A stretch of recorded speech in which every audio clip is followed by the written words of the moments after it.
नमस्कार दोस्तों अरविंदम क्लासेज में आप सभी का स्वागत है। दोस्तों हम आज के वीडियो में पढ़ने वाले हैं हमारी दूसरी रासायनिक अभिक्रिया वियोजन अभिक्रिया। इससे पहले वाले वीडियो में हमने संयोजन अभिक्रिया पढ़ा था। यदि आपने वो वीडियो नहीं देखा है तो उस वीडियो को प्ले लिस्ट में जाकर देख लीजिए और नीचे में लिंक भी दे दूँगा, वहाँ से भी आप देख सकते हैं। क्योंकि दोस्तों रासायनिक अभिक्रियाओं में से 1-2 अंक का क्वेश्चन आता है। दोस्तों अब हम शुरू करते हैं वियोजन अभिक्रिया। सबसे पहले वियोजन का अर्थ क्या होता है? वियोजन नाम से स्पष्ट है। वियोजन का अर्थ है टूटना। क्या है? टूटना या विखंडित होना। वियोजन का अर्थ क्या है? टूटना या विखंडित होना। अर्थात यहाँ पर एक अभिकारक है, वो टूटकर या विखंडित होकर नया उत्पाद बनाता है, उसे हम क्या कहते हैं? वियोजन अभिक्रिया।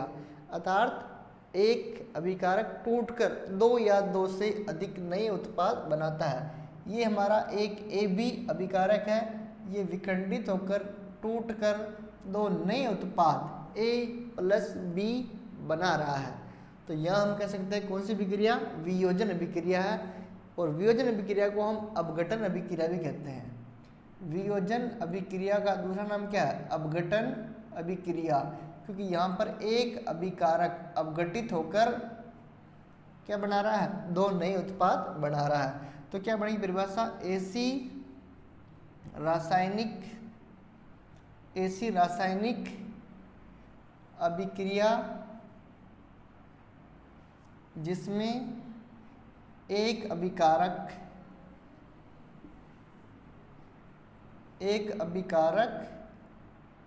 वियोजित या अपन कह सकते हैं अपघटित होकर, वियोजित या अपघटित, वियोजित या अपघटित होकर 2 या 2 से अधिक नए उत्पाद बनाता है, नए उत्पाद बनाता है।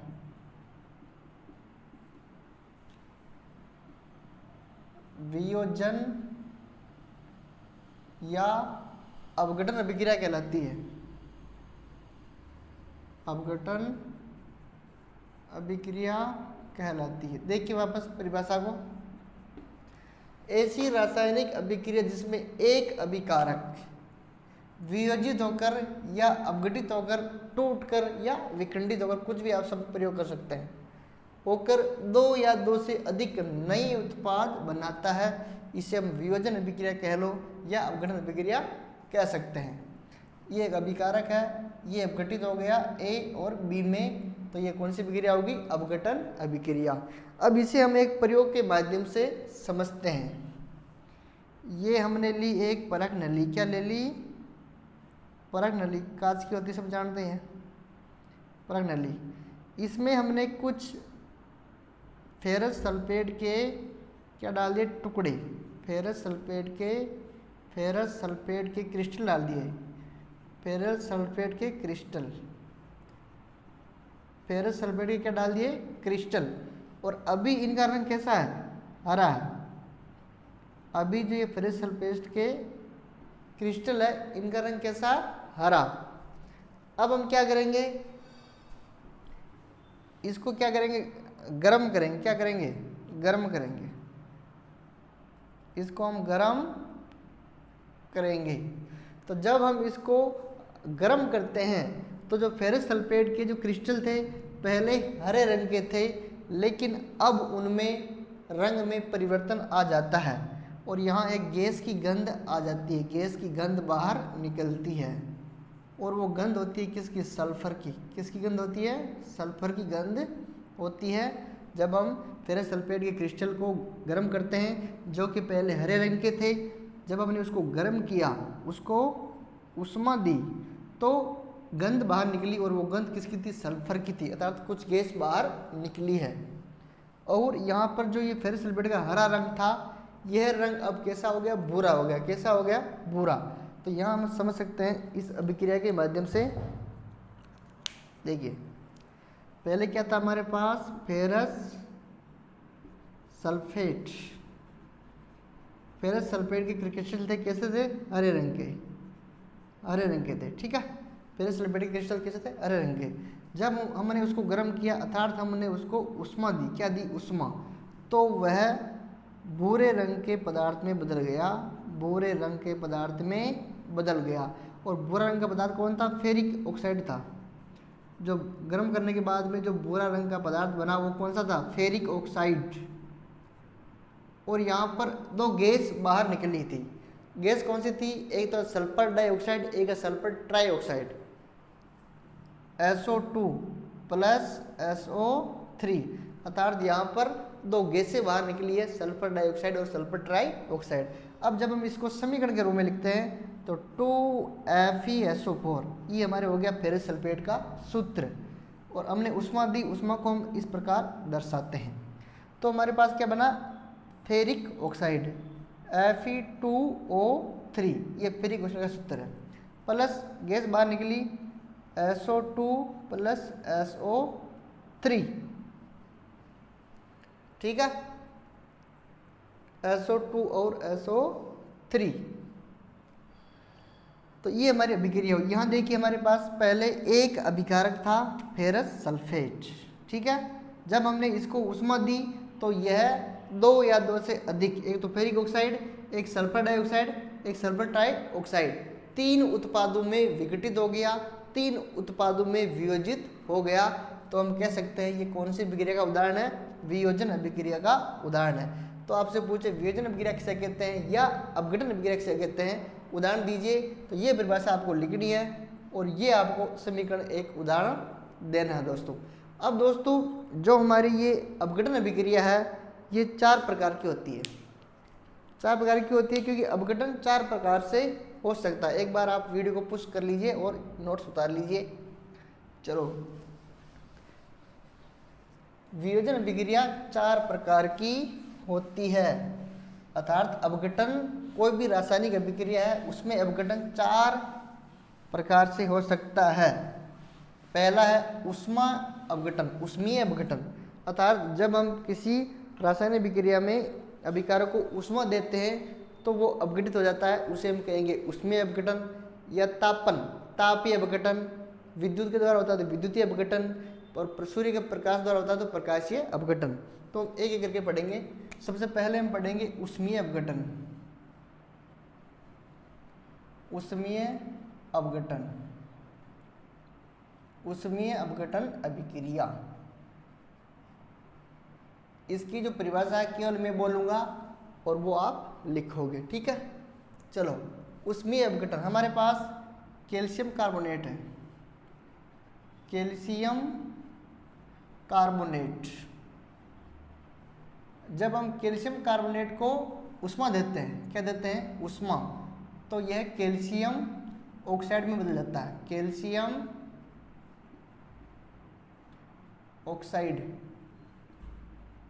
कैल्शियम ऑक्साइड में बदल जाता है।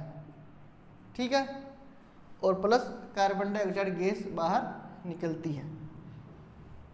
तो क्वेश्चन ऐसे आ सकता है, देखिए कैल्शियम कार्बोनेट का सूत्र होता है CaCO3, उष्मा दी, उष्मा को इस प्रकार लिखते हैं, किसे में बदलेगा? कैल्शियम ऑक्साइड में, CaO प्लस CO2, ये कार्बन डाइऑक्साइड गैस बाहर निकलेगी। ठीक है, तो यहाँ पर कैल्शियम कार्बोनेट था, हमने उसको उष्मा दी, उसको गर्म किया तो वह दो उत्पादों में अपघटित हो गया, वियोजित हो गया, कैल्शियम ऑक्साइड और कार्बन डाइऑक्साइड। तो यहाँ पर ये आपके एक अभिकारक था और ये दो उत्पादों में अपघटित हो गया। किसके कारण हुआ? उष्मा के कारण। किसकी वजह से हुआ था? उष्मा की वजह से।